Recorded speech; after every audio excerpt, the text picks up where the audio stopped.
지난 8월 30일 첫 방송을 시작한 SBS 사극 드라마 홍천기를 두고 중국에서는 또 억지 주장이 나왔습니다. 드라마에 나오는 모든 것이 중국풍이라는 게 중국의 어이없는 입장입니다.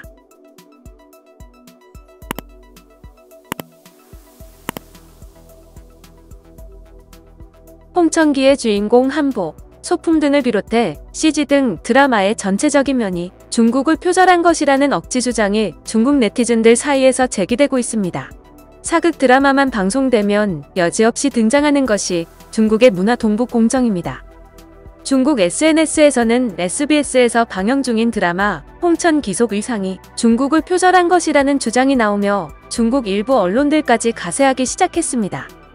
중국에서는 드라마 보기 당혹스럽다, 중국 의상의 컬러와 브이넥까지 훔쳐갔다, 한국의 한복이 점점 중국 옷으로 바뀌고 있다, 이미 한국은 중국 의상을 모방한 적이 있다 등의 중국 의상을 훔쳐갔다고 분노하고 있습니다.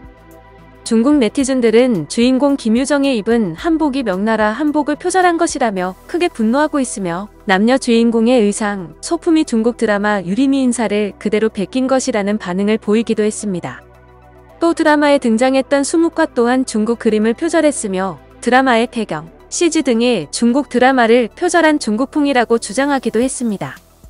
드라마 홍천기는 정은꼴 작가의 소설 홍천기가 원작이며 드라마 속 배경은 가상의 국가로 설정한 판타지 드라마입니다.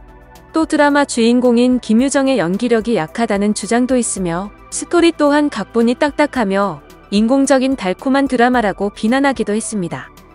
중국의 계속되는 억지 주장으로 국내 이용자들의 반중 감정도 고조되자 콘텐츠의 내용, 완성도 여부와 상관없이 불필요한 논란이 이어질 수 있다는 점에서 방송, 게임 등 국내 콘텐츠 업계에서는 중국풍 주의보 분위기가 나타나고 있습니다. 넷플릭스 드라마 킹덤에서 조선시대 가시 전 세계적으로 큰 주목을 받자 중국의 억지 주장이 나왔으며 중국 게임 샤이닝 리키 제작사가 한국 출시를 기념해 게임 의상의 한복을 선보였는데 중국 네티즌들의 명나라 의상 한푸라고 항의해 해당 게임사가 한복 의상을 삭제하는 일이 발생하기도 했습니다. 반대로 드라마 조선구마사는 중국풍 역사 왜곡, 중국 자본 등으로 도마에 오르면서 2회 만에 방송이 중단되는 사상 초유의 일이 발생한 바 있습니다. 영상을 시청해주셔서 감사합니다. 여러분의 좋아요, 구독은 큰 힘이 됩니다. 지금까지 뉴스킹이었습니다.